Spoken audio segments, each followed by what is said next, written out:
안녕하세요. 사연에 빠지다의 DJ 민영입니다. 오늘도 두 가지 사연 준비되어 있으니 끝까지 함께 해주시고요. 구독과 좋아요 버튼도 눌러주세요. 그럼 오늘의 사연 바로 만나볼게요. 안녕하세요. 저는 대기업에서 팀장급으로 근무하고 있는 40대 직장인 여성입니다. 최근에 회사에서 심혈을 기울여 준비하고 있던 프로젝트를 성공적으로 마무리했어요. 그 덕에 회사 내 입지가 더욱 넓어진 탓에 요즘 어깨가 제법 무겁습니다. 주변에서는 입사조차 쉽지 않다는 대기업에서 끝까지 살아남아 여자로서는 드물게 승진까지 해내고 고연봉자로 사는 제 삶을 부러워하시는 분들도 많으십니다. 하지만 큰 대가에는 큰 책임이 따른다는 말이 있듯이 그 면면을 들여다보면 제 삶도 결코 쉽지는 않아요. 그렇다고 남들이 들으면 배부른 소리로 들릴 만한 이런 말을 함부로 하고 다닐 수는 없으니 이것도 참 애매하더라고요. 이런 제 남모를 스트레스를 해소하는 방법으로 최근에 택한 것이 바로 이 채널을 통해 다양하게 살고 계시는 여러분들 이야기를 듣는 거예요. 보내주신 귀중한 사연을 듣고 있자면 사람은 저마다 각자의 무게를 지고 사는구나. 나만 이렇게 아등바등 사는 건 아니구나 싶어 마음의 위로를 받을 때가 많습니다. 아무리 저 잘난 맛에 살아가는 저라고는 하지만 세상에 태어난 이상 저 혼자 살아갈 수는 없으니 부대끼는 많은 인연들이 있죠. 결혼생활 또한 마찬가지였습니다.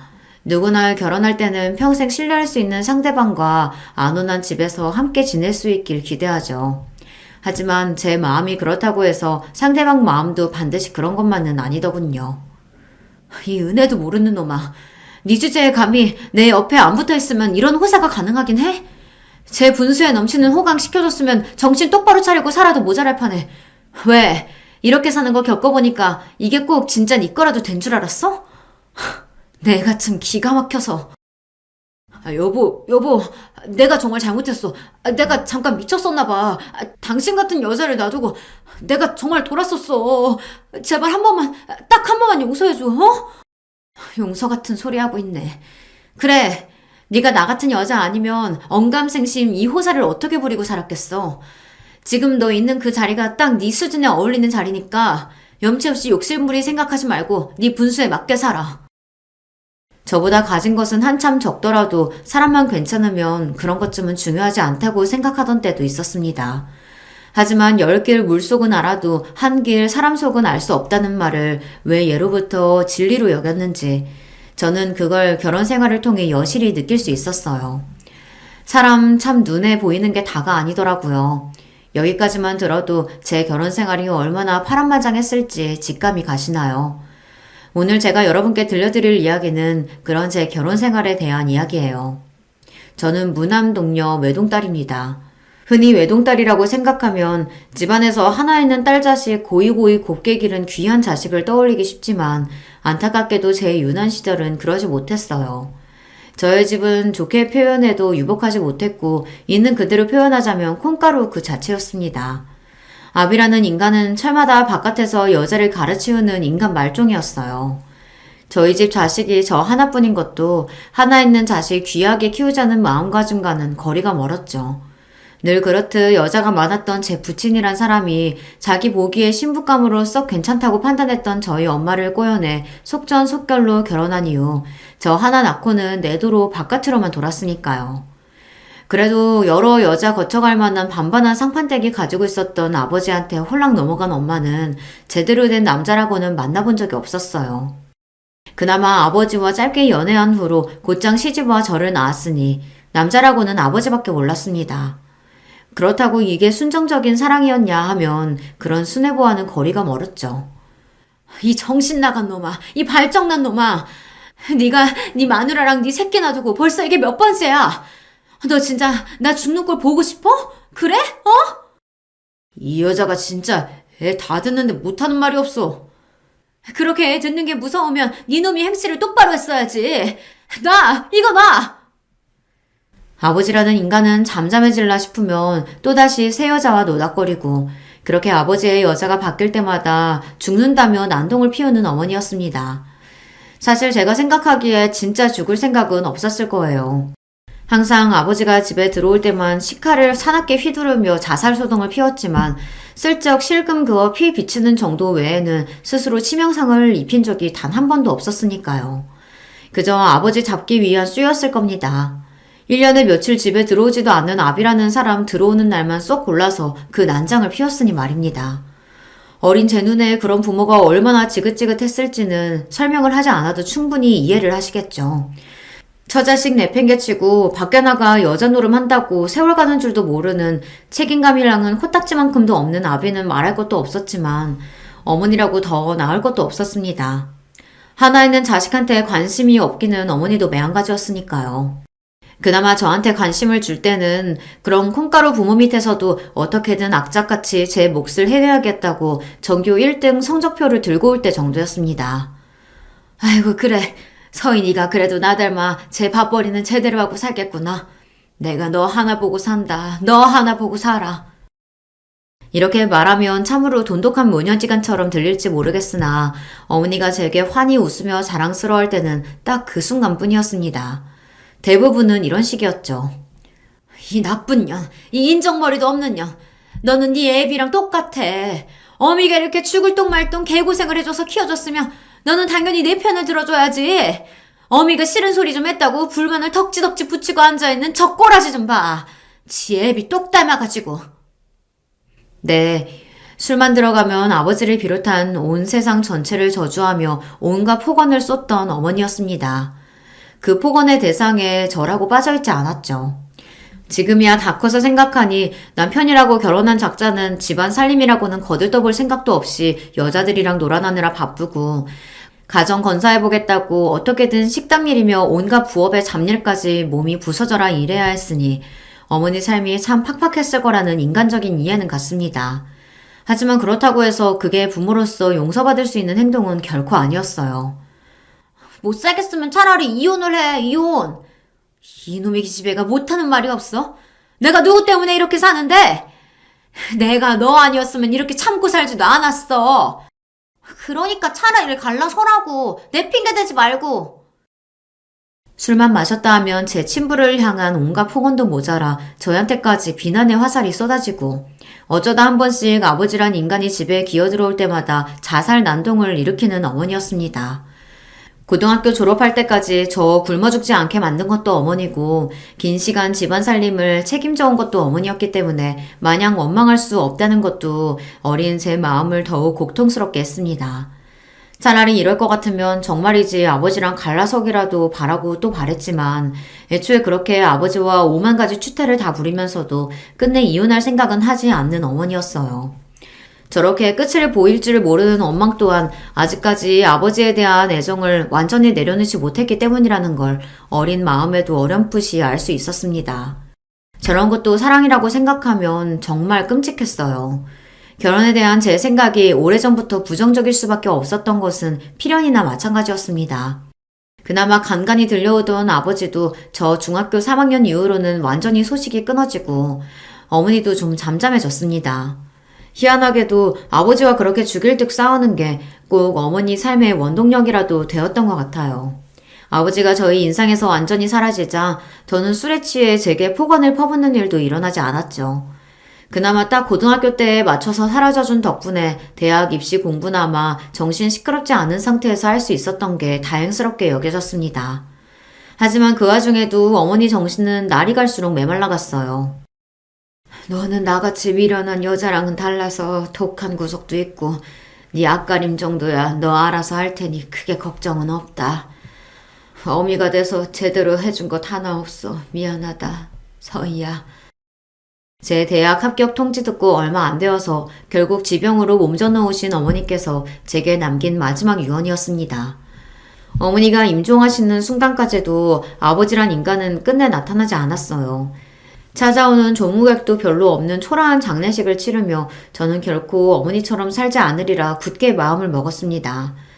남자 하나 때문에 인생 다 걸어 자식이고 나 스스로고 갉아먹는 짓은 하지 않겠다며 눈물을 머금고 결심했죠.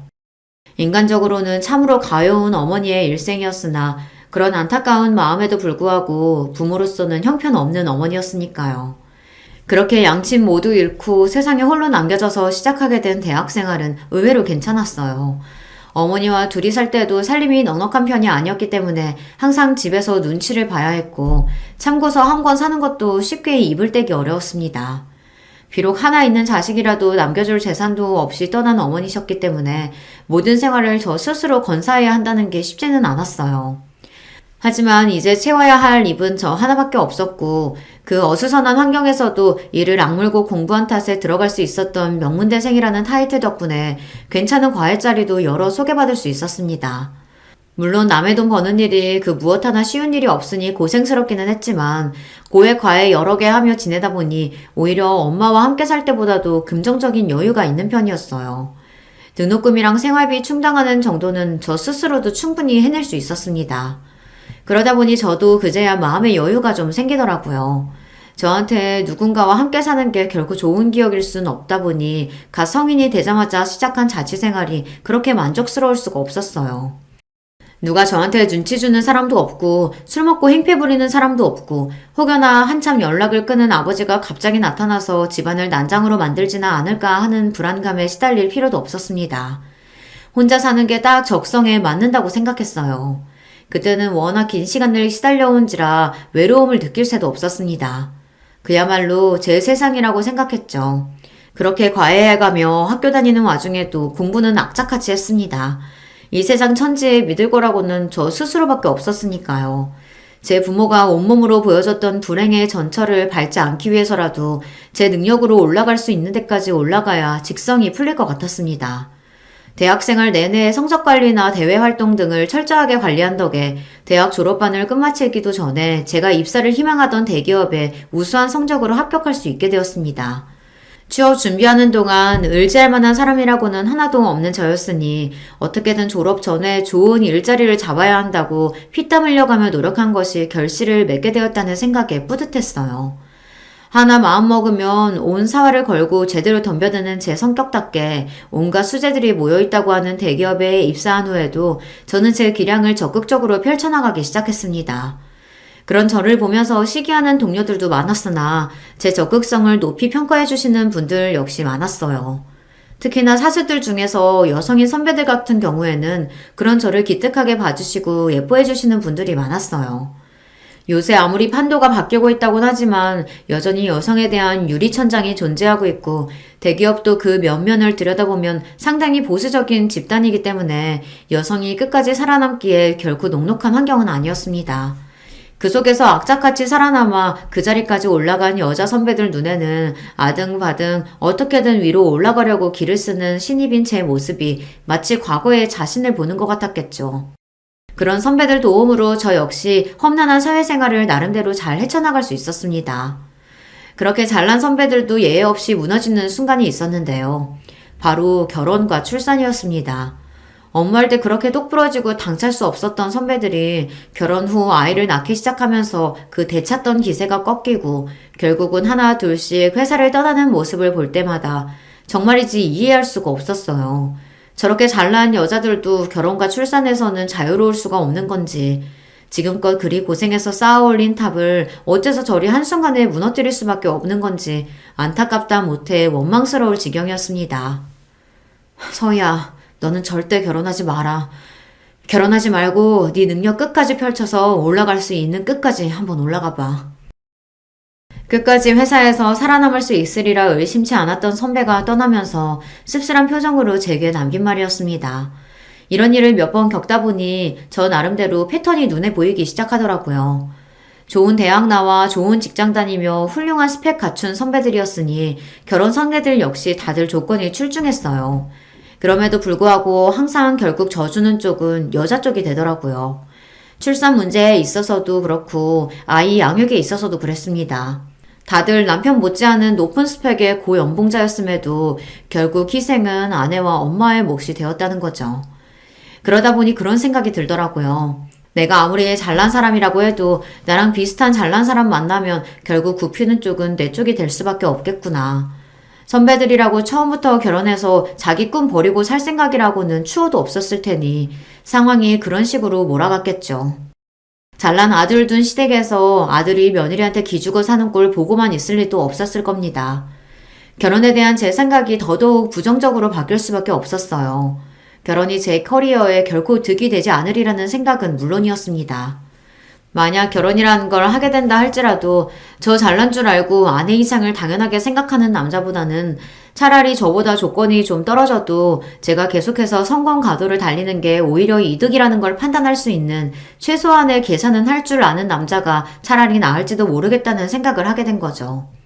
아마 남편을 선택했던 이유도 무의식 중에 제가 그런 생각을 가지고 있었기 때문일 겁니다. 남편은 당시 제가 진행하고 있던 프로젝트의 연계에 참여한 거래처 말단 직원이었습니다. 조주희 뭐해? 얼른 인사드려. 이번 프로젝트 총 책임자셔. 안녕하십니까. 잘 부탁드립니다. 그래요. 우리 잘해봅시다. 저보다 한 살이 어린 남편이었어요. 사실 사회에서 나이 차이 한 살 나는 거야 나이 차이가 난다고 말하기도 민망한 수준입니다만 저 나이를 먹고도 함께 온 자기 상사 눈치를 봐가며 어리바리 사회 초년생 티를 미처 벗지 못한 모습이 꼭 한참 동생같이 느껴졌습니다. 나중에 알고 보니 대학 졸업하고 나서도 취업한다고 꽤 고생한 탓에 취준생 시절을 제법 길게 보냈다고 하더라고요. 3년 넘게 취업에 매달린 끝에 간신히 들어가게 되었다는 회사가 바로 그 프로젝트에 참여했던 저희 하청업체였던 거죠. 한마디로 스펙이나 조건이나 저한테는 될 것도 아니었습니다. 그래서 처음에는 이성이고 뭐고 고려할 생각조차 해본 적이 없었습니다. 언감생심 저한테 마음을 품을 거라고는 상상조차 못했고요. 프로젝트 준비하면서 그쪽 업체에서 저희 쪽으로 외근을 나올 일이 잦아졌어요. 저 마실 음료나 간식거리 준비하면서도 유독 제 취향에 맞춰 정성껏 준비를 해도 그저 제가 이 프로젝트 총 책임자이니 아무래도 제 눈치를 가장 많이 보겠지 하고 대수롭지 않게 생각했죠. 그랬기에 프로젝트 끝날 무렵 얼굴이 시뻘개져서는 버벅거리며 제게 마음을 고백하는 남편한테 놀라다 못해 조금 어이가 없을 지경이었어요. 그전까지는 그런 쪽으로는 전혀 생각을 해보지 못했으니까요. 이런 어이없는 작업에 어처구니 없게도 넘어간 것이 두고두고 제 인생의 골칫거리가 될 줄은 그때는 몰랐었죠. 한 가지 변명을 하자면 그 당시 시기가 안 좋기도 했습니다.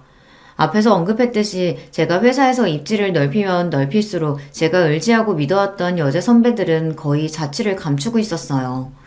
평소에 주변에 믿을 만한 어른이 없어서인지 입사하고 나서 저를 마치 친여동생처럼 생각하고 의지를 북돋아 주었던 선배들에게 저도 모르게 마음을 많이 주었나 봐요. 그 와중에 저는 나날이 승승장구하고 있으니 주변의 건재도 예전보다 더해졌습니다. 위로 올라가면 올라갈수록 각자 원하는 자리를 차지하기 위해 상대방에게 얼마나 치졸해 줄 수 있는지를 몸소 겪게 되니 직장 생활에 대한 피로도가 상당했습니다.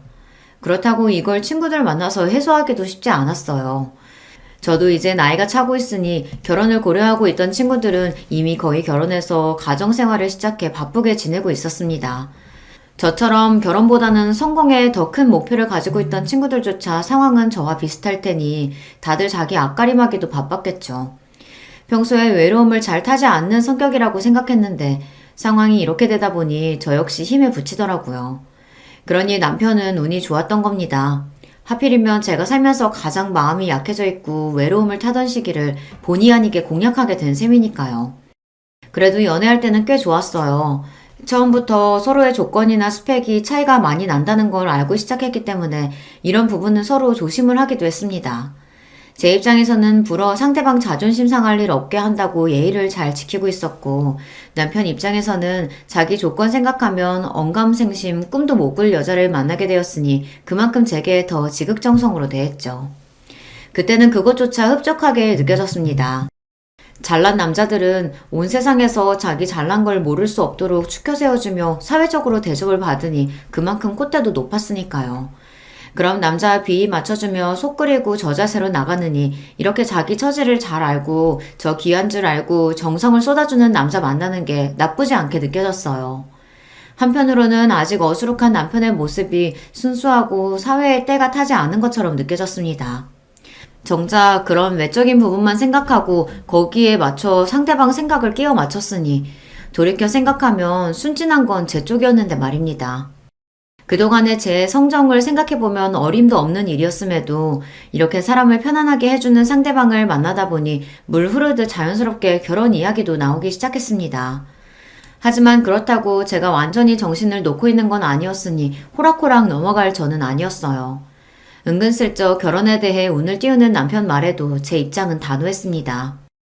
강우 씨도 나 일하는 거 봐서 알겠지만 여자가 대기업에서 이만큼 살아남는 거 결코 쉬운 일 아니야. 나도 정말 죽을 각오로 노력해서 여기까지 왔고 난 이런 거 쉽게 포기할 생각 절대로 없어. 그럼요. 저도 서희 씨 그런 모습이 너무 멋있어서 거기에 반했는데요. 저 결혼했다고 아내 집안에 들어앉히고 희생 강요할 생각 절대로 없어요. 남편이 그렇게 말해줄 거라고 예상을 하기는 했지만 그럼에도 결혼은 쉽게 생각할 문제는 아니었습니다. 하지만 남편 역시 집요했어요. 서희 씨, 그런 걱정은 정말 안 해도 돼요. 서희 씨 같이 능력 있는 사람이 결혼한다고 자기 능력 제대로 펼치지 못하는 게 국가적인 낭비 아니겠어요? 결혼해서 우리 사이에 아이가 생긴다고 해도 아이 육아도 전적으로 제 쪽에서 맡을 거예요. 저도 그렇지만 저희 엄마도 얼마나 애들 좋아하시는데요. 그리고 누가 생각해도 능력 있는 서희 씨가 사회생활 더 열심히 해서 벌어오는 게 훨씬 이득이죠. 안 그래요? 그러니까 제가 전에 생각했던 주제 파악 잘 되는 남자가 딱 남편이었어요. 제가 결혼만 해주면 뭐든 다 해줄 것처럼 구는 남편에게 여자로서 으쓱한 마음도 들었어요. 저런 사람이라면 결혼해서 같이 사는 것도 나쁘지 않을 것 같았습니다. 제가 결혼해서 소대를 볼까봐 결혼에 소극적이었던 거지, 결혼해서 잘만 살 수 있다면 그게 보장만 되어 있다면야 그리 못할지도 아니라는 생각이 들었습니다. 그렇기에 가랑비에 옷 젖듯 남편 말에 조금씩 귀가 팔랑대던 저는 결국 남편의 청혼을 수락하게 되고 만 거죠. 우리 강우가 애가 너무 순해서 결혼해서 자기 부인한테 꽉 잡혀 사는 건 아닐지 몰라. 내 생각은 좀 그렇네. 그런 아들도 아들이라고 아들 가진 유세를 며느리감 처음 보는 자리에서부터 부리려드는 시어머니였습니다. 하지만 저도 이 정도 상황을 예상하지 못했던 건 아닙니다. 제 나름대로는 사전에 준비를 단단히 했어요. 강우 씨가 좋은 사람이고 결혼해서도 변함없을 사람이라고 생각했기 때문에 승낙하긴 했지만 그렇다고 내가 결혼했다는 이유만으로 얌전히 참고 살지만은 않을 거야. 특히나 시댁 문제로 서로 곤란한 일이 생기거나 내 쪽에서 일방적으로 희생을 감수하거나 해야 할 때 나 절대로 가만히 참고 있지 않을 거야. 그런 식으로 사느니 결혼 안 하는 게 낫다고 생각해 나는. 그럼요. 그런 문제는 걱정하지도 말아요. 내가 확실하게 커버쳐 줄게요. 제 어머니가 저 한번 길들여보겠다고 기싸움을 걸었다가는 아예 결혼 자체를 엎어버릴 생각을 하고 있는 저였으니 남편이 단단히 약속을 해주었습니다. 역시나 은근슬쩍 잘난 며느리감 앞에서 딴지를 걸려고 드는 자기 어머님에게 남편이 대번에 말했어요. 엄마, 그러지 마시라니까. 우리 서희 씨 스펙 생각하면 나 같은 사람 상대해주는 것만 해도 내 입장에서는 감지덕지야. 우리 고마워해야 한다고. 저 사람만큼 능력 있고 조건 좋은 사람들 주변에 많았을 텐데 그런 거 하나도 안 따지고 사람 하나만 보고 나 같은 사람 믿고 여기까지 와준 사람이야. 그럼 엄마도 나 생각해서라도 더 잘해줘야지. 결혼 전부터 벌써 제 아내 편을 단단히 드는 아들을 보고 좀 괘씸했는지 시어머니 형 얼굴이 당혹감으로 붉어졌으나 죄다 맞는 말이니 더는 할 말이 없었겠죠. 제게 걸어오던 기싸움을 바로 접는 시어머니였습니다. 저기서 더 나아가 저한테 트집이라도 잡았다가는 저 역시 이 자리를 얻고 나갈 생각까지 각오하고 있었기 때문에 그저 이 정도 선에서 마무리된 걸 다행이라고 생각했어요. 그렇게 제 결혼 생활이 시작되었습니다. 신저살림은 제가 살고 있던 오피스텔에서 시작하게 되었어요. 말이 오피스텔이지 평수도 넓고 고급화되어 있는 곳이라서 둘이서 신혼살림 시작하기에는 전혀 부족함이 없었습니다. 저한테 그렇게 결혼하자는 소리를 해댔으면서도 막상 결혼 준비하려고 보니 모아둔 돈이라고는 얼마 되지도 않는 남편 사정을 고려하면 사실 선택의 여지가 없기도 했어요. 하지만 좋은 게 좋은 거라고 저 사람 조건이 저에 비해 딸린다는 거 모르고 시작한 것도 아니잖아요. 저야 원래 살던 제 집이니 제 직장에서도 가깝고 일하면서 처음부터 제 힘으로 마련한 제 자가였기 때문에 집에 대한 애정도 상당한 편이었습니다. 거기에 남편만 들어오면 그만이라고 생각하니 차라리 복잡한 일 없게 되어 다행이라고 생각하기로 했어요. 그도 그럴 것이 결혼 준비하게 되면 가장 골치 아픈 문제가 집 아닙니까? 요즘 집값이 어디 한두 푼도 아니고 가지고 있는 예산 내에서 두 사람 직장이나 모든 상황을 고려해서 최적의 장소를 찾아낸다는 것 또한 쉬운 일이 아니잖아요. 그런 복잡한 단계들 다 건너뛸 수 있다고 생각하니 그때는 그것도 그렇게 나쁘게만 느껴지지 않았습니다. 그래도 결혼하는 건데 남편이 몸만 딸랑 들어올 수는 없으니 혼수 명목으로 필요한 가구나 가전들을 해가지고 들어오긴 했어요. 물론 이미 제가 사용하고 있던 고급 가전들이 상당수 준비되어 있었기 때문에 남편 쪽 부담이 그리 크지는 않았을 겁니다. 보통 결혼하는 부부들 의뢰하는 남녀 역할이 바뀐 거나 마찬가지였죠. 사실상 몸만 가지고 제 집에 들어오게 된 남편이 제게 미안한 듯 말했습니다. 결혼하는데 소희 씨가 부담한 게 너무 많아서 미안해요. 지금은 비록 내가 연차도 얼마 안 되고 모아놓은 돈도 없어서 이렇게 시작하지만 살면서 나 선택한 거 후회하지 않도록 내가 정말 잘할게요. 별소리를 다 해. 괜찮아요. 나도 크게 부담한 거 없어. 살던 대로 하던 거에 강우 씨 하나 더 맞이하는 것 뿐인걸. 너무 그렇게 생각하지 말아요. 형편대로 하는 거지. 남편에게 한 말은 진심이었어요. 더 좋은 조건의 남자를 만나 결혼을 했더라면 훨씬 호화스럽게 신혼생활을 시작할 수도 있었겠죠. 하지만 저 어릴 때 살던 걸 생각하면 저 지금 이렇게 갖추고 사는 것도 제 나름대로는 호사였어요. 한마디로 결혼 통해서 한몫 잡아볼 생각은 애초에 해본 적도 없다는 거죠. 무엇보다 결혼은 생활인데 그런 것보다는 함께 살면서 제 마음 편안하게 해줄 사람 만나는 게 더 중요하다고 생각했습니다. 결혼하면서 복잡한 일 겪을 생각은 없었기에 결혼식도 최대한 간소하게 하기로 했어요. 아시다시피 제가 친정이랄 게 없지 않습니까? 그러다 보니 자리 채워주실 만한 일가 친척분들 제대로 연락되는 분들도 없었고요. 저희 쪽 하객이라고 하면 제 가까운 친구나 지인들 제외하곤 일하면서 만난 회사 인맥들이 전부였죠. 물론 제 직급이다 보니 거래처 쪽이나 하청업체 쪽에서 제게 눈도장이라도 찍으려고 은근히 결혼식 초대를 바라기도 했습니다. 하지만 저는 굳이 그런 사람들로 북적거리며 시끄러운 결혼식을 치르고 싶지는 않았습니다. 제 말이라면 무조건 옳다는 소리부터 하는 남편이다 보니 저희 둘끼리는 의견 일치가 잘 되었어요. 문제는 시어머니였습니다. 그래도 내가 하나 있는 아들 장가 보내는데 이렇게 결혼식에 조출해서 쓰겠어? 엄마는 이미 다 끝난 얘기를 왜 또 꺼내고 그래요. 저희가 하객수도 최소한으로 받고 결혼식에 큰돈 쓰지 않고 살림에 보태겠다는 뜻을 밝히자 대본에 싫은 티를 내는 시어머니였습니다. 하지만 애초에 결혼식 자체가 저나 남편 주머니에서 나오는 건데 시어머니가 그렇게 싫은 티 내봤자 별 도리 없었을 거예요. 그게 정 마음에 안 들고 당신 아드님 휘황찬란한 결혼식 시키고 싶으시다면 본인이 결혼식 자금이라도 대주셨으면 또 몰라요. 아들 거의 공짜로 보내는 판에 결혼식은 신부 쪽에서 주로 준비하는 거라며 은근히 슬쩍 입을 씻으려는 시어머니였습니다. 그 속셈이 빤한데 굳이 시어머니 비위 맞춰줄 생각은 없었어요. 그렇게 결혼식 역시 저의 뜻대로 진행되게 되었죠. 결혼 초에는 참 좋았습니다. 남편이 취미가 요리라서 신혼 때는 제 낯빛이 반짝반짝해질 정도로 남편에게 잘 얻어먹고 다녔어요. 최 팀장 결혼하더니 얼굴 좋아졌네. 남편이 잘해주나 봐? 뭐 그렇죠. 주변 동료들도 한 번씩 언급하고 지나갈 정도로 제 표정도 좋아졌나 봐요. 제가 생각했던 것보다 결혼 생활이 만족스럽기도 했으니까요. 강우씨, 매번 이렇게 식사 준비한다고 고생할 거 없어요. 어차피 나 혼자 살면서도 간단하게 해먹었고 우리 데이트하면서 밖에서 자주 사 먹기도 했잖아요. 우리 편한 대로 하자, 응? 내가 재밌어서 하는 건데 뭐. 서희씨 내 음식 입맛에 맞아서 잘 먹어주는 거 보면 내가 요리하는 재미도 더 생기고. 어쩜 이렇게 저한테 쏙 맞는 남자가 다 있나 싶었어요. 저는 제 마음에 차는 남자는 죽을 때까지 안 나타날 줄 알았거든요. 이런 결혼 생활이 꿈같이 느껴졌습니다. 그런 와중에 한 가지 제 심기를 불편하게 하는 게 있었다면 역시 시어머니 문제였겠죠.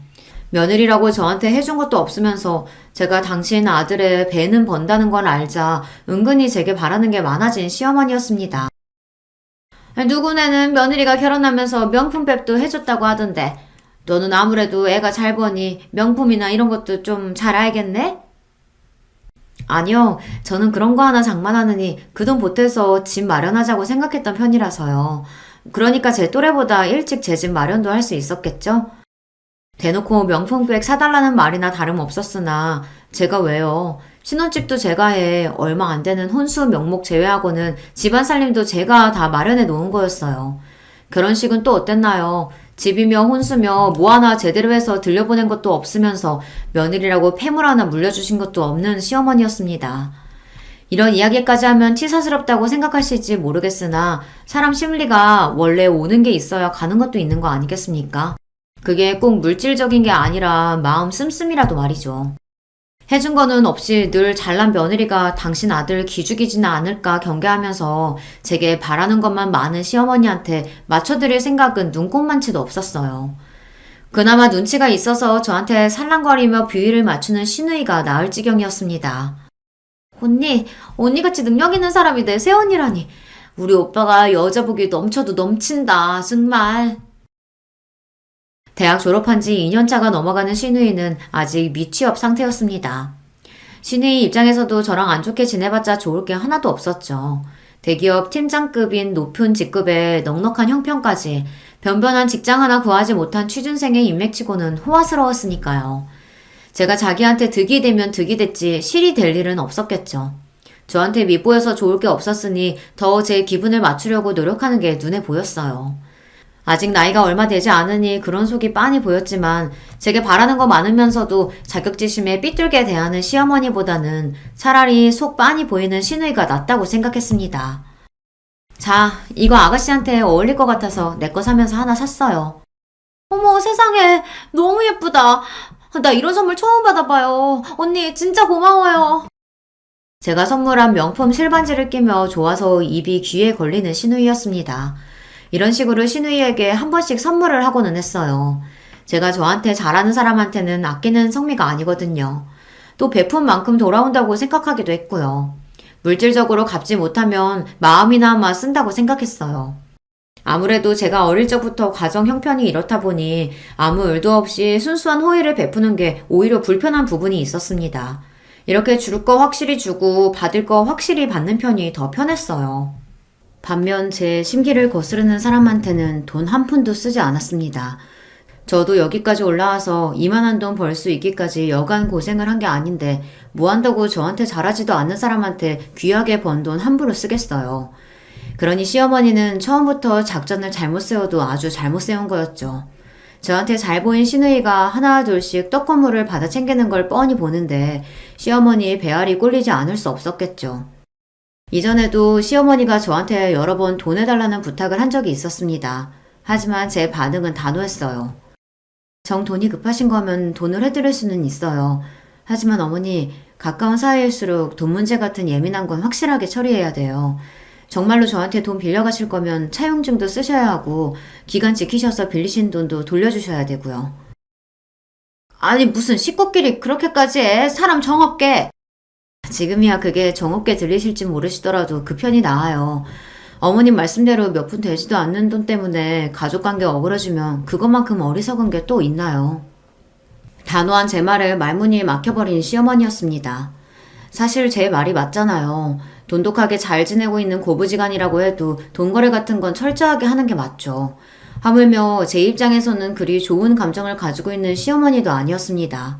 게다가 본인이 아쉬워서 부탁하는 처지면서 저 태도는 또 뭡니까?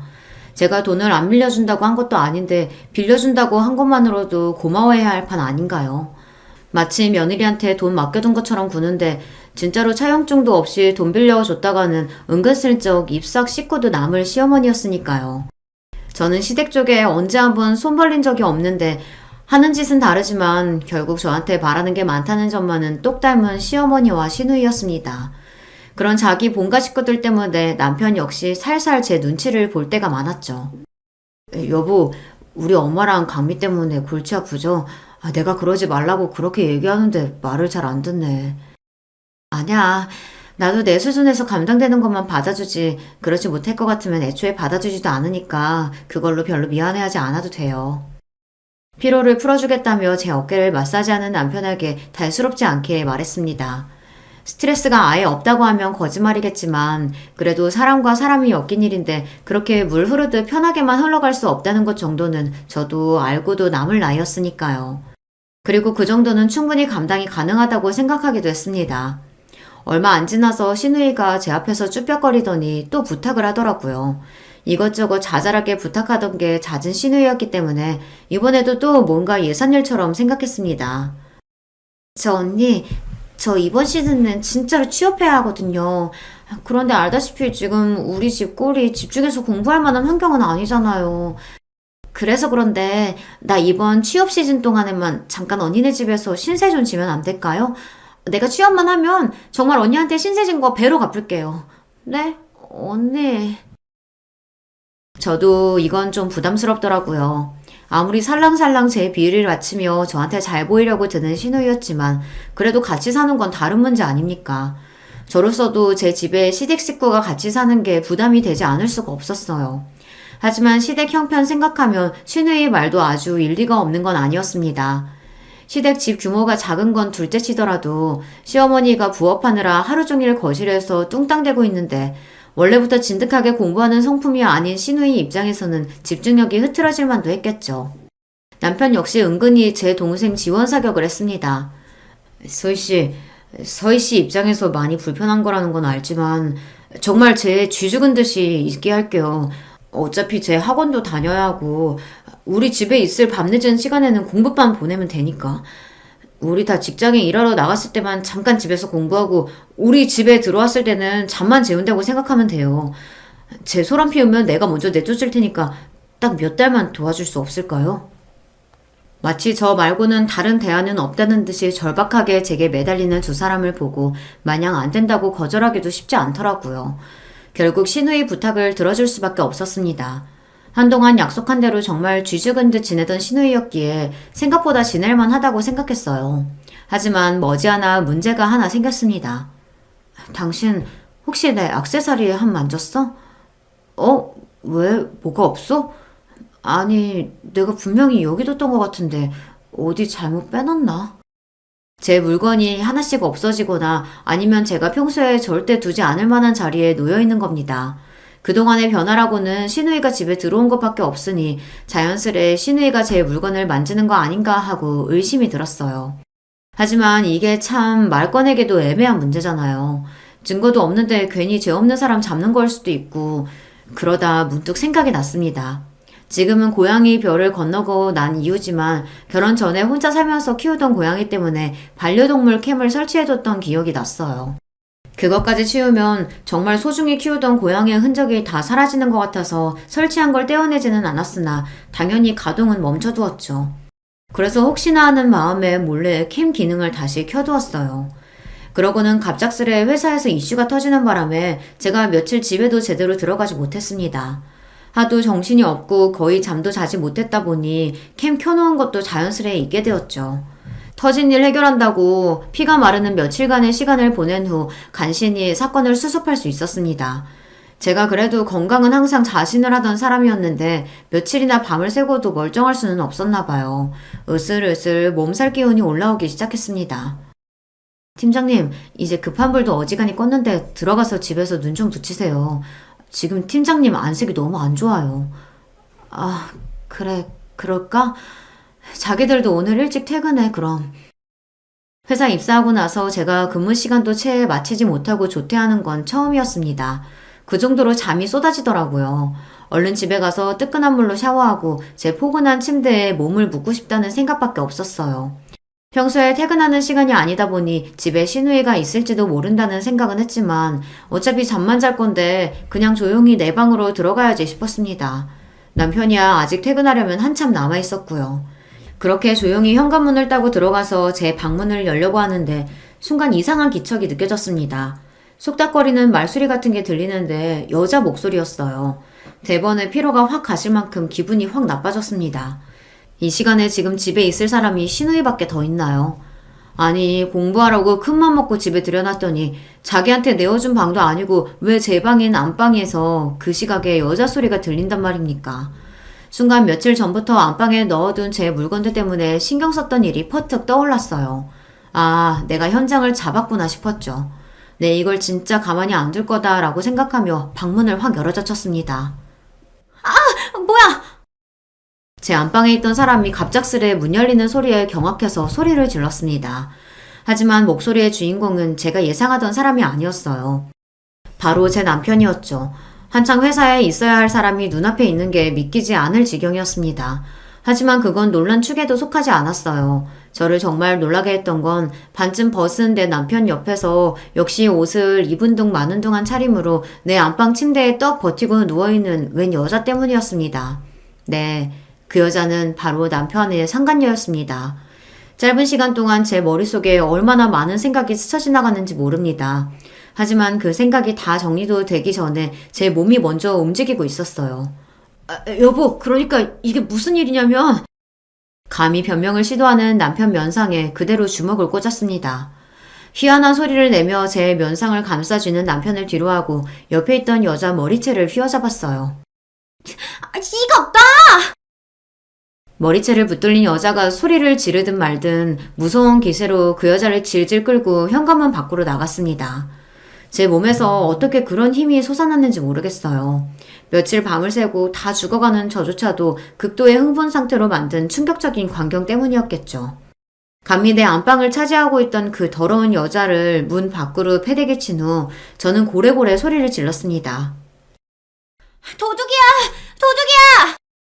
그 소란에 이웃 주민들이 하나둘 문을 열고 빼꼼 내다보기 시작했어요. 거의 벗은 거나 다름없는 여자는 그런 민망한 제 꼴을 남들에게 들키자 얼굴이 붉어지다 못해 거의 터질 지경이 되었습니다. 그 난리를 치는 동안에도 남편놈은 나타나지 않더라고요. 거기 경찰에 신고 좀 해주세요. 제 집에 모르는 여자가 들어와 있어요. 어머 세상에 웬일이야.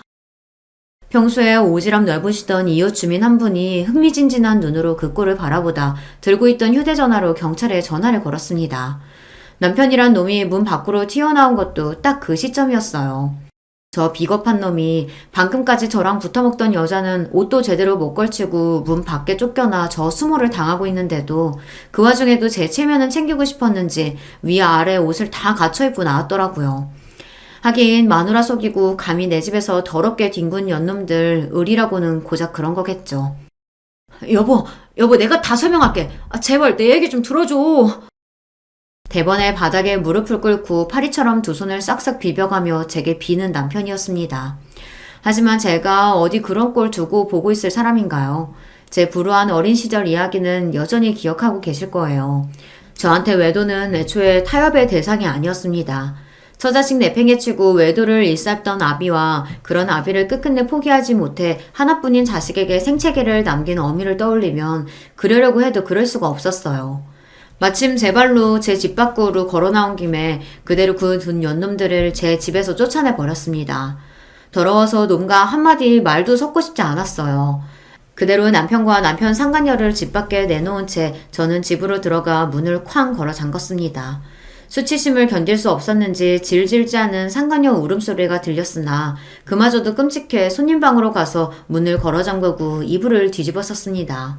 차마 저 두 연놈들 뒹군 제 안방 침대에 가서 누울 수는 없더라고요. 그러다 퍼뜩 며칠 전 반려동물용 캠을 작동시켰던 것이 기억났습니다. 영상을 돌려보는 내내 손이 떨리고 피가 거꾸로 치솟는 느낌이었어요. 그 안에는 그 더러운 인간들의 불륜 증거가 적나라하게 담겨 있었습니다. 제 집안을 마치 자기 집이라도 된양 자연스럽게 거느리는 상간녀 하는 모양새가 벌써 한두 번 저러는 게 아니라는 걸 직감할 수 있었어요. 놀라운 사실은 한 가지 더 있었습니다. 그런 남편과 상간녀와 자연스럽게 어울리던 시누이였죠. 그러니까 저만 바보였던 거예요. 제 집 마련하는데 한 푼 도움된 적도 없던 저 인간들이 제 집을 놀이터 삼아 시시덕대는 동안 정작 집주인인 저는 저 인간 같지도 않은 것들에게 놀아나는 줄도 모르고 아무것도 모르고 살았던 겁니다. 걷잡을 수 없는 분노에 휩싸여 저는 그 길로 곧장 대형 로펌에 제 이혼 소송권을 맡겼습니다. 제 상간녀와 경찰서에서 훈방 조치로 풀려나자마자 제게 이혼 소장을 받게 된 남편이 혼비백산에 제 집으로 헐레벌떡 달려왔습니다. 여보 내가 무조건 잘못했어. 다 내가 못난 탓이야. 그 여자 죽을 때까지 다시는 안 볼 테니까 제발 이혼하자는 말만 하지 말아줘. 내가 뭐든 다 할게. 제발 여보. 그 더러우니 못 닥쳐? 감히 니놈이 감히 내 집에 여자를 끌고 들어와? 여기가 네 집이니? 쥐뿔 가진 것도 없는 거지 새끼 사람 하나 믿고 걷어줬더니 감히 이따위로 뒤통수를 쳐. 니놈이 네 상간녀 앞에서 능력 있는 와이프 그리 까내리며 놀아난 꼴 뻔히 아는데 내 집에서 여자랑 뒹굴다 걸린 현행범이 무슨 변명을 하려고 들어. 아니야. 나한테 여자라고는 당신밖에 없어. 정말이야. 그 여자는 그냥 잠깐 논 게 전부야. 잠깐 노는 년을 자기 아내 보성감까지 뒤져서 치장시켜가면서 노니? 이 자존심도 없는 놈아? 아니, 당신이 그걸 어떻게... 제게 전원 불륜 증거 영상이 사흘 밤낮을 돌려도 모자라게 차고 넘친다는 건 몰랐겠으나 자기가 한 것을 이미 본 듯이 확신하고 말하는 저를 보고 차마 말을 잇지 못하는 남편 놈이었어요. 원래도 사람 하나 빼면 볼 거 하나도 없는 놈이라고 생각했는데 애초에 그것조차 내 앞에서 꾸며낸 허상이라는 걸 알았으니 너 같은 놈 뭘 보고 내가 같이 살겠니? 가서 네 분수에 맞게 구질구질하게 살아. 이참에 그 여자랑 살림이라도 차리면 되겠네. 내가 미쳤다고 너 같은 모자란 놈을 잡아? 어디 가서 잘 살아봐. 여보, 제발 나 버리지 마. 그 뒤로 무슨 개소리를 짓거리든 말든 놈과 더 이상의 대화는 없었습니다. 그만큼 이혼에 대한 제 뜻이 확고했으니까요. 그나마 저런 놈하고 애라도 낳지 않은 걸 천운이라고 생각했어요. 내가 할 수 있는 모든 것을 다해서 저놈 인생을 망가뜨리겠다고 이를 부득부득 갈았습니다. 없는 살림에 뜯어낼 수 있는 최대한의 위자료를 뜯어낸 것도 모자라 당장에 시어머니께 빌려줬던 돈도 소송을 걸었죠. 역시 차용증 쓰기를 잘했다고 생각하며 말이에요. 잘난 아내 만나 다니던 회사에서 어깨 좀 펴고 다녔던 놈이 쫓기듯 지방 발령을 받은 것도 제게 이혼 당한 후 얼마 되지 않은 시점에서였어요. 제가 특별히 편의를 봐준 적은 없으나 그래도 비슷한 조건이면 남편 회사를 선택했던 것이 모조리 철회되었으니까요. 같은 회사 말단 사원이었던 상간녀 역시 일자리를 잃었습니다. 잘난 마누라 덕 보며 주제에 넘치던 호사를 부리던 놈이 제 알량한 남자로서의 자존심은 조건이라고는 볼 거 하나도 없는 여자에게서 채우고 있었던 겁니다. 폭풍 같은 기세로 이혼을 마무리하고 놈을 나락으로 떨어뜨리고 나니 그제야 허무감이 밀려왔습니다. 남편뿐만 아니라 저를 기만한 시댁까지 풍비박산을 내었으니 이제 이 더러운 인연은 이갈로 떠나보내자 마음을 다잡았어요. 제게 결혼은 실수로 남았으나 저를 지금 이 자리에 이르게 한 것은 바로 이러한 실수를 최대한 빨리 털고 다시 일어났다는 점입니다. 이번에도 예외는 아니었어요. 사실 일하느라 바빠서 생각보다 이혼의 아픔이 길게 가지도 않았습니다. 제 파란만장한 결혼 이야기는 여기까지입니다. 제 이야기 들어주신 여러분 모두 감사드려요. 안녕하세요. 저는 경기도에 살고 있는 30대 후반 여성입니다. 원래는 비혼주의자였어요. 그래서 결혼할 생각이 전혀 없었는데 남편을 만나고 생각이 바뀌어 5년 전에 결혼을 했어요. 남편이 저를 너무 좋아했고 그때 저도 심적으로 힘든 일이 많았어서 남편에게 의지를 많이 했거든요. 사실 그때 저희 부모님이 돌아가셨었거든요. 사고로 돌아가시고 외동딸이었던 저는 정말 힘든 시기를 보내고 있었어요. 그때 남편이 옆에서 많이 위로해줬습니다. 이 사람이 정말 좋은 사람인지, 이 사람을 내가 정말 많이 사랑하는지 그런 걸 고민하고 깊게 생각해 볼 사이도 없이 그냥 이 남자와 결혼을 해야겠다 생각했어요. 그렇게 하지 않으면 제 스스로가 잘못된 선택을 할 것 같았거든요. 그만큼 힘들었어요. 하루아침에 가족을 잃은 거니까 당연한 거였겠죠. 처음 인사관 자리에서 시어머니는 노골적으로 저를 마음에 들어하지 않는 티를 많이 내셨어요. 남편의 집안이 대단한 집안은 아니었지만 나름 중산층의 아들 둘이 둘 다 전문직에 종사하고 있는 데다가 큰 며느리가 강남 출신 부자였거든요. 그래서 둘째 며느리 자리에 대한 기대도 아주 크셨나 보더라고요. 자식이기는 부모 없다고 애가 하도 좋다고 하니 허락은 해준다만 넌 언제나 우리 집에 시집 온 걸 복으로 여기렴. 그 전에 저 같았으면 그런 이야기를 듣고 이런 결혼을 절대 하지 않았겠지만 그때 저는 그런 걸 생각할 마음의 여유가 없었어요. 살기 위해서 옆에 누군가가 있어야 했습니다. 그게 그 순간에는 저희 남편이었고 말이죠. 그렇게 부모님이 없는 결혼식을 했어요. 식을 마치고 얼마나 울었는지 모릅니다. 비어있는 혼주석을 보고 말이죠. 창피하게 사람이 그렇게 많은데 그렇게 많이 울면 어떡하니? 안 그래도 비어있는 혼주석 때문에 다들 수군거리는데 더 티나게. 하여간 마음에 안 들어. 그런 이야기를 들었지만 그래도 눈물이 멈추지 않았어요. 나중에 남편이 안아주며 이렇게 말해주더군요. 이제 내가 당신 가족이니까 우리 외롭지 않게 잘 살자. 하고 말이죠. 그 말 하나만 마음에 담고 시작한 결혼 생활이었습니다. 하지만 제 결혼 생활은 생각보다 더 순탄하지 않았어요. 시어머니는 그게 무슨 당연한 권리라도 되는 듯 시도 때도 없이 저를 불러내서 온갖 굳은 일들을 다 시켰습니다. 그러면서 매번 이렇게 말씀하셨어요. 빈손으로 와서 어디 하나 내놓을 거 없는 애가 우리 애 같은 애랑 결혼했으면 이 정도는 해야 하는 거 아니겠니? 아니, 이것도 모자라지. 그렇게 정당화하시며 저를 부려먹으셨어요. 처음에는 별 생각 없이 다 했습니다. 사실 어머님의 그런 말들이 귀에 들어오는 정신 상태가 아니었거든요. 오히려 몸이 힘들면 다른 생각들이 들지 않아서 좋았어요. 몸이 편하면 눈물이 나오는 시기였거든요. 어머니한테 당신 그만 좀 부려먹으라고 말할까? 아직 괜찮아. 내가 못 견딜 것 같으면 이야기할게. 그래서 그냥 남편이 그렇게 말해도 만류했어요. 지금 와서 생각해보면 그때 군말 없이 다 해준 게 제 실수였던 것 같기도 합니다. 점점 더 심해지기만 했거든요. 어머님이 그렇게 하시니 형님도 그렇게 하시기 시작했어요. 동서, 다음 주에 우리 집에 와서 음식 좀 해줄 수 있어? 네, 그럴게요. 무슨 일인지 묻지도 않고 그러겠다 했었으니까요. 그때는 말이죠. 초반에는 손님을 초대하거나 대접할 일이 있을 때만 저를 부르더니 나중에는 자기가 뭐가 먹고 싶다고 와서 해주고 가라고 하더군요. 내일 우리 집에 와서 김치찌개 좀 해주고 가. 전에 해줬던 거 그거 맛있더라. 아, 내일은 좀 힘들 것 같아요. 처음으로 한 거절이었어요. 형님과 시어머니 눈이 동그래지더군요. 너 지금 싫다고 한 거니? 아, 싫다고 한 건 아니고요. 힘들 것 같아요. 제가 내일 일정이 좀 있어서.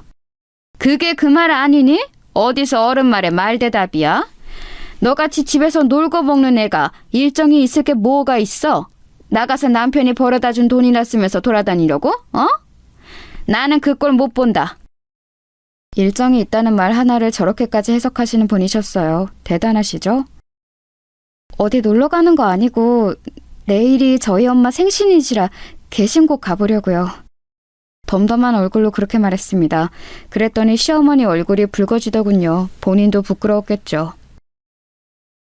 아, 그런 거면 진작 말을 하지. 당연히 가봐야지. 형님의 그 말에 시어머니의 얼굴이 더 새빨갛게 달아올랐습니다. 그리고는 입을 앙 다물고는 저를 바라보더니 애써 입을 열더군요. 그 이야기를 먼저 하지 그랬니?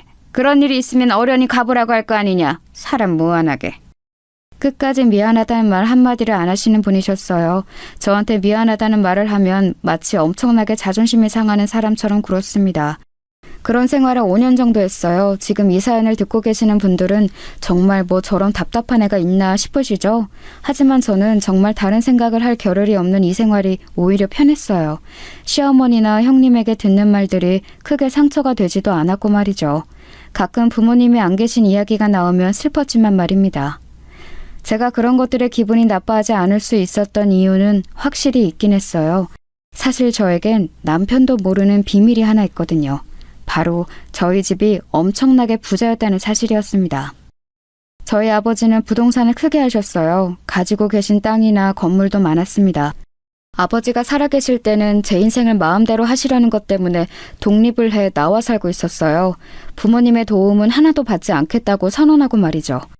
그리고 독립해서 그림을 그렸어요. 제가 원래 그림 그리는 일을 하는 게 꿈이었거든요. 아버지는 늘 공부해서 좋은 대학을 나와 판검사가 되는 딸을 가지는 게 꿈이셨고 말이죠. 그 문제로 많이 싸워서 아버지와는 사이가 좋지 않았어요. 가끔 엄마가 용돈을 주러 아버지 몰래 오신 날이면 아빠 돈은 한 푼도 안 쓸 거야 하고 화를 내며 엄마를 돌려보내곤 했어요. 지금 생각하니 모든 게 다 후회가 되네요. 좋은 방법으로 부모님을 설득할 수도 있었고 그리고 찾아온 엄마에게 그렇게 화를 내지 않아도 됐었는데 말이죠. 다시 생각하니 또 눈물이 납니다. 그때 만난 게 남편이었습니다. 그래서 남편은 제가 평범한 집안에서 자란 그냥 프리랜서 그림 작가인 줄만 알아요. 한 번도 이야기하지 않았으니까 말입니다. 일부러 이야기를 하지 않았다기보다는 그렇게 싫어라 했던 부모님의 재산을 자랑하듯 여기저기 떠벌리고 다니는 걸 할 수 없었어요. 그 재산이 마치 제 것이 아닌 것 같기도 했고 말입니다. 아주버님의 의사시거든요. 개인 병원을 차릴 때 형님 집안에서 많이 보태줬다고 들었습니다. 그 덕에 강남 한복판에서 피부과를 하고 계시고요. 근데 그 건물이 저희 아버지 건물이었거든요. 지금은 제 앞으로 상속이 되었고 말이죠. 사실 저는 몰랐어요. 제 이름으로 되어 있는 건물에 아주버님 병원이 있다는 사실을 말입니다. 건물을 관리해 주시는 분들이 따로 계시고 제 통장으로 임대료만 들어오니까 전혀 신경 쓰고 있지 않는 부분이었거든요. 그런데 주기적으로 제 재산을 관리해 주시는 분이 보고를 해주시는 과정에서 알게 되었습니다. 어차피 제게는 별로 큰일이라고 생각하지 않았기도 했고 딱히 이제 와서 제가 거기 건물주네 어쩌네 하는 말을 하는 것도 좀 그래서 말을 하지 않았어요. 어쩌다 보니 그렇게 숨긴 채 5년 동안 결혼 생활을 했네요. 제가 딱히 돈을 쓰는 타입도 아니었고 그동안은 제 감정을 추스르는 것도 벅찼기 때문에 부모님의 재산에 대해 깊게 생각할 겨를이 없었습니다. 강남이 피부과들이 많아지면서 경쟁이 엄청난가 보더군요. 물론 잘 되는 병원들은 너무 잘 되지만 그렇지 않은 병원들은 월세 내기도 벅찰 만큼 간극이 심하다 그러더라고요. 강남이 월세가 좀 비싼 게 아니잖아요. 불행하게도 아주버님의 피부과는 잘 되는 병원은 아니었습니다. 월세와 직원들 월급을 다 주고 나면 크게 남는 게 없다고 들었어요. 겉만 번지르르한 피부과 의사라는 타이틀을 빼면 사실 속빈 강정이나 다름없었죠. 아이고, 큰아가 네가 왜 이러서니? 쟤 시키면 되는 걸. 그래서 그런가 시어머니는 형님의 눈치를 점점 더 많이 보기 시작하셨어요. 그 병원의 권리금은 형님의 집안에서 나온 돈이고 지금도 남편이 크게 벌어다 주는 돈 없이 형님은 형님의 집안에서 받는 돈으로 생활을 하고 계셨거든요. 물론 형님뿐 아니라 아주버님하고 형님의 눈치를 많이 보셨습니다. 형님은 이 집안에서 거의 군림하는 사람이었어요. 대충 저희 집안 분위기 어떤지 아시겠죠? 그런 집에서 5년 동안 식모살이에 가까운 생활을 했습니다. 남들이라면 1년도 못하고 나가 떨어졌을 거예요. 저는 그 편이 현실을 잊고 살기에 편했으니까 버틴 거지만 말입니다. 하지만 저도 사람이고 점점 상처를 극복해 나가기 시작했어요. 물론 여전히 부모님을 생각하면 너무 슬프지만 그 전만큼은 아니었고 저도 슬슬 제 일을 다시 시작해야겠다는 생각을 하고 있던 차였습니다. 그런데 5년간 다들 저의 이 일방적인 희생에 너무 익숙해져 있는 것 같더라고요. 저는 당연히 이제 그래야 하는 사람이 되어 있었습니다. 그걸 가장 직접적으로 느낀 건 제가 이제 어머님이 시키는 일 안 할 거라고 했더니 돌아온 남편의 반응이었어요. 나 이제 어머님이 부르셔도 다 안 갈 거야. 그럼? 그럼이라니? 그건 내가 당연히 해야 하는 일들은 아니잖아. 그냥 그동안 내가 해왔던 거긴 하지만 나도 이제 내일 할 거야. 물론 그렇긴 하지만 그럼 앞으로는 누가 해? 다들 알아서 해야지. 자기 일은 스스로. 그걸 왜 나한테 물어? 남편의 그런 반응에 저도 모르게 말이 쌀쌀맞게 나갔어요. 기분이 확 상하더군요. 제가 하는 모든 일이 당연한 것들이 아닌데 당연한 것들처럼 받아들이고 있다는 게 말입니다. 어머님이 어떻게 받아들이실지 걱정돼서 그렇지. 그럼 내가 평생 이러고 살 줄 알았어? 당신은? 아니, 그건 아니지만. 어차피 나도 이제 내일 시작할 거고 그 전처럼은 계속 못해. 그러려면 한 번 넘어야 하는 산이야. 남편은 이야기하기 곤란해하는 것 같길래 그냥 제가 이야기하겠다고 했어요. 그리고 그날 밤 누워서 생각하는데 좀 서글프더라고요.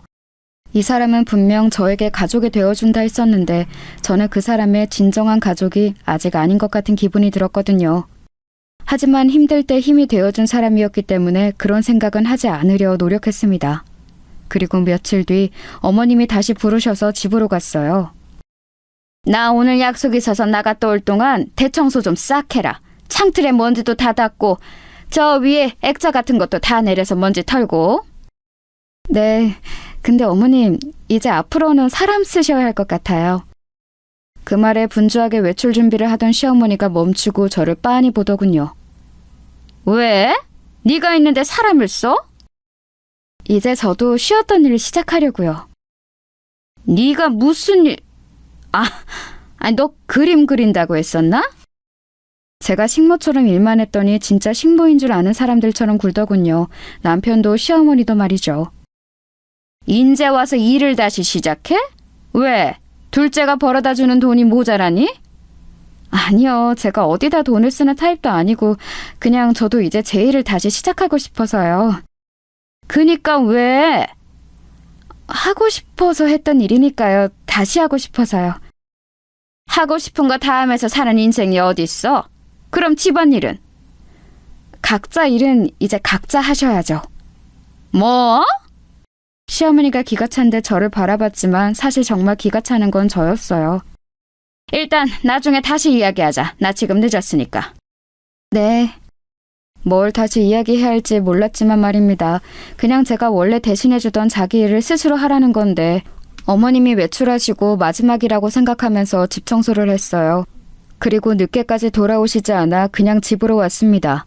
저는 남편에게도 시어머니에게도 이야기를 다 했으니까 이제 끝났다고 생각하고 예전에 함께 일을 했던 분들께 연락을 해 제가 다시 일을 시작하고 싶다고 말했어요. 그리고 너무 운이 좋게도 다시 일을 시작할 수 있게 되었습니다.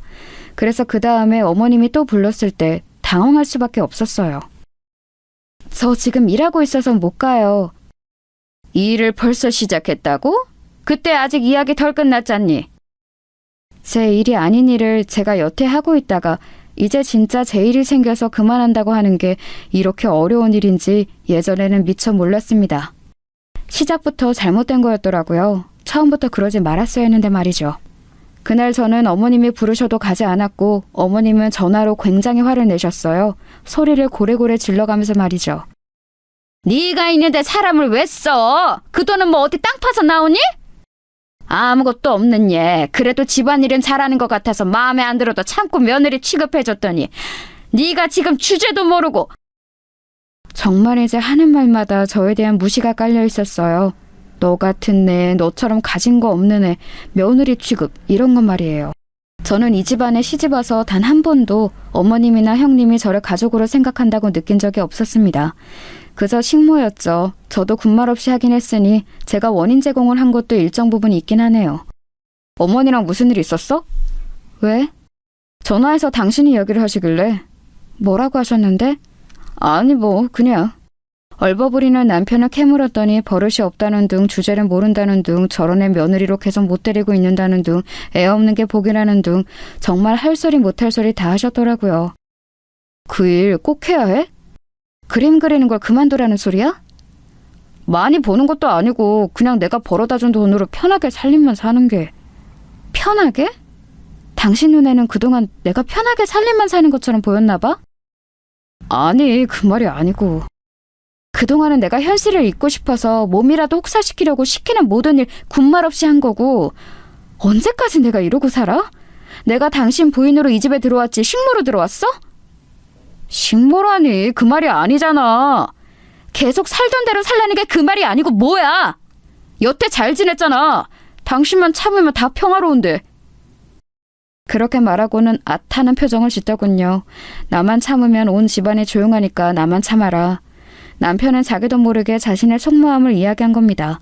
그 순간 약간 머리에 찬물을 맞은 듯한 느낌이 들었어요.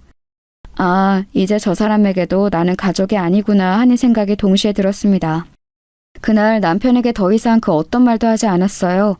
저를 그렇게 생각한다는데 제가 거기서 무슨 말을 더 할 수 있었겠습니까? 서러웠지만 눈물도 나오지 않았습니다. 부모님이 없으면 가진 게 많지 않다고 생각되면 이렇게 무시를 받아도 되는 건지 정말 한스럽더라고요. 아버지가 사람은 가진 게 많고 많이 배워야 한다고 매번 말씀하시던 게 생각났습니다. 그리고 시간이 이만큼 지나서야 아버지의 말을 이해할 수 있게 되었어요.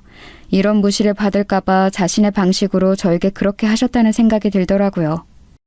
그날 이후로 남편과 제 사이에는 냉랭한 기운이 돌았어요. 꼭 필요한 말만 하고 꼭 해야 할 것들만 하면서 말이죠. 남편도 제 눈치를 보느라 제가 쌀쌀맞게 굴어도 조용히 상황만 살피는 듯 했고요. 그러던 와중에 집안 행사가 다가왔습니다. 명절을 지내지 않는 대신에 1년에 한두 번 온 가족이 모여 식사를 하는 자리였어요. 그날은 저도 일찍 갔습니다. 제가 무턱대고 모든 집안의 일을 하지 않겠다는 건 아니었어요. 저도 제가 해야 할 일은 할 생각이었습니다. 음식을 할 생각으로 갔는데 시댁에는 의외의 상황이 펼쳐져 있었어요. 형님이 어디선가 불러온 출장 요리사들이 요리를 하고 있더군요. 그 화려하고 현란한 모습에 잠시 입을 떡 벌리고 바라봤습니다. 고작 집안 식구들끼리 모여서 밥 한 끼 먹는 건데 과하다고 생각하면서 말이죠. 제가 그렇게 어리 빠진 얼굴로 그 모습을 지켜보고 있자 시어머니가 그런 저를 발견하고 다가와서는 말을 하더군요. 네가 더 이상 못하겠다고 했다고 하니 네 형님이 이렇게 불렀다. 너는 무슨 복 있니? 이런 손이 사람이 어딨어? 아, 그러셨어요. 감사하네요. 사실 감사하다는 생각이 들지는 않았지만 뭐 저를 위해 그랬다고 하니 일단은 그렇게 대답해야 할 것 같았어요. 그랬더니 시어머니가 다시 와다다 말을 뱉기 시작하시더군요. 너는 정말 복에 겨워서 주제 파악이 하나도 안 되는 것 같다. 나 같으면 얌전히 집안일 하면서 살겠구만. 그게 뭐 대단한 일이라고 집안 식구들이 이렇게 번잡스럽게 만들어가면서 일을 한다 안 한다 하는 건지 원. 그 이야기를 듣는데 울컥하더군요. 평소라면 참았겠지만 그날따라 참을 수가 없었습니다. 저도 식구예요. 제 말에 시어머니가 애가 지금 무슨 소리를 하냐는 듯한 얼굴로 쳐다보더군요. 저도 이 집 식구라고요. 이 애가 뭘 잘못 먹었나? 누가 아니래? 저도 이 집 식구인데 왜 저만 참고 저만 배려하고 저만 희생을 해야 하는 건가요? 그렇게 말했더니 시어머니가 기가 차다는 얼굴로 저를 바라보더군요. 평소라면 크게 소리를 질렀을 테지만 일하는 사람들이 있었던지라 그러시진 못했습니다. 네가 뭘 배려하고 네가 뭘 희생했는데? 고작 집안일 좀 더 한 거? 그게 뭐? 네가 우리 집에 뭘 해준 게 있다고 그럼 그 정도도 안 하려고 했니? 너는 정말 염치가 없다. 어? 둘이 좋아서 한 결혼인데 뭘 주고받고 하나하나 계산하는 것도 말이 안 되지만 이렇게 뭘 덜 줬다고 다른 걸 해야 한다는 사고방식 자체가 저는 이해가 안 돼요. 세상에 당연히 해야 하는 일은 없어요. 제가 어머님 집에 청소와 빨래를 하는 것도 형님 집에 가서 음식을 하는 것도 그건 제 일이 아니에요. 저는 결혼을 한 거지 식모살이 하러 들어온 게 아니잖아요. 뭐? 너 말 다 했니? 자기도 모르게 큰 소리를 냈던 시어머니가 아차하는 얼굴로 주위를 두리번거리며 집에서 일하시는 분들 눈치를 살피셨습니다. 참 남의 시선을 신경을 많이 쓰시는 분이셨거든요. 나중에 다시 이야기하자. 그리고는 자신의 방으로 들어갔어요. 저는 할 일 없이 소파에 그냥 앉아 있었습니다. 그런데 일하시던 분이 저에게 말을 걸어오시더군요. 아까 어르신께서 그 제주산 갈치로 요리를 부탁하셔서 조림이랑 구이 2가지를 했거든요. 저희는 원래 저희가 가져온 재료로만 하는데 며느리 먹여야 한다고 부탁을 하셔서 일단 하긴 했는데 준비가 안 된 상태에서 하는 음식이라 제대로 됐는지 모르겠네요. 큰며느리 주려고 제주산 갈치까지 주문하신 모양이시더라고요. 그걸 이분들에게 요리해달라고 어머님을 부탁하셨고요. 아, 네. 하고 고개를 끄덕이며 생각했어요. 간을 보고 만약에 안 맞거나 하는 것 같으면 제가 다시 하자고 말이죠. 그리고 모든 음식을 끝낸 출장 요리사분들이 돌아갔습니다. 와, 화려하다, 화려해. 정말이지 화려했습니다. 각종 음식들이 정말 휘황찬란하게 놓여 있었어요. 세상에 이걸 누가 다 먹어? 하는 혼잣말을 중얼거리며 아직 끓고 있는 그 제주산 갈치조림을 보러 부엌으로 들어갔어요. 그리고는 끓고 있는 냄비의 뚜껑을 열고 간을 봤습니다. 좀 밍밍한가? 고개를 갸웃하고 돌아서는데 정말 화들짝 놀랐어요. 언제 나오셨는지 시어머니가 제 뒤에 서 있었습니다. 그 모습을 보고 놀라 숟가락을 바닥에 떨어뜨렸어요. 왜 그렇게 놀라니? 아니 뒤에 계신 줄 모르고. 너 지금 뭐 먹어본 거니? 아, 이거 갈치조림인데 요리사분들이... 제 말이 미처 다 떨어지지도 않았는데 어머님의 눈이 번뜩하고 빛나더니 손을 들어 제 뺨을 올려치시더군요. 짝 하는 소리와 함께 제정신도 함께 멍해졌습니다. 지금 이게 무슨 상황인지 판단이 되지 않았어요. 정말 너무 놀랐었습니다. 어머님은 그런 저를 향해 굉장히 화난 얼굴로 소리를 지르기 시작하셨어요. 네 형님 먹으라고 사온 제주산 갈치에 먼저 손을 대? 아니 그게 아니고... 이게 어린이 하는 말에 꼬박꼬박 말대꾸 할 때부터 알아봤었어야 하는데 이 위아래도 없는 미친 것이 우리 집에 들어와서는... 그 뒤로도 뭐라 말을 하셨지만 귀가 멍한 기분이 들었어요. 뺨을 너무 세게 맞은 탓이기도 했지만 아마도 충격 때문이었던 것 같습니다. 받아들이기 너무 힘든 일이었거든요. 아버지의 뜻을 어기며 집을 나갈 때도 제 아버지는 제 뺨을 때리신 적이 없어요. 그러니까 태어나서 뺨을 맞아본 건 처음 있는 일이었습니다. 출장 요리사분들이 급하게 요청받은 요리라 제대로 됐는지 모르겠다 하셔서 간을 보고 맞추려고 했던 거예요. 제가 울먹이며 말하자 시어머니는 움찔하는 것 같았지만 그럼에도 불구하고 미안하다는 소리는커녕 되려 더 화를 내시더군요. 그 사람들이 다 전문가인데 어련히 알아서 잘 했으려고. 네가 뭐라고 그 사람들이 해놓은 음식을 간을 보고 맞추니만이 해? 너는 늘 느끼는 거지만 애가 너무 주제를 몰라. 그때 문이 열리고 형님과 아주버님 그리고 남편이 들어왔어요. 세 사람은 앞에서 만났는지 대화를 나누며 집 안으로 들어왔습니다. 그리고는 뺨을 붙잡고 울먹이는 저와 그런 제 앞에 환한 얼굴로 서 있는 어머님을 발견했어요. 아니 이게 무슨 일이에요? 어머니, 자기야! 사실 그들이 들어오면 어머님이 좀 당황할 거라 생각했는데 그건 제 오산이었습니다. 오히려 더 당당하게 나오시더군요. 나는 더 이상 이런 며느리 내 집 식구로 못 둔다. 아니 왜 그러시는데요? 어디서 자기 주제도 모르고 감히? 그 순간 정말 제 안에서 뭔가 퓨즈가 뚝 끊어지는 느낌이 들었습니다. 더 이상은 참을 수도 없었고 참고 싶지도 않았어요. 그리고 자기 어머니를 말리기는커녕 저와 시어머니 사이에서 어쩔 줄 몰라하며 아무 행동도 하지 않은 남편에게도 정이 뚝 떨어지더군요. 얼굴 꼬라지도 보기 싫어졌습니다. 어머니는 말끝마다 제 주제에 어딜 감히 복에 겨운 줄도 모르고 소리를 하시는데 이 집이 대체 얼마나 대단한 집이라고 그런 말을 하시는 건데요? 누가 보면 재벌집인 줄 알겠어요. 고작 이 정도로 매번 제 주제 타령하는 것도 웃겨요. 제 말에 어머님이 정말 분노로 파르르 떠시더군요. 너 지금 말 다 했니? 너 같은 내가 어떻게 감히? 또 그러시잖아요. 너 같은 애 감히. 아니 이 집이 얼마나 대단하길래 그런 말을 하시는 건데요 대체? 제 말을 가만히 듣고 있던 형님이 나서더군요.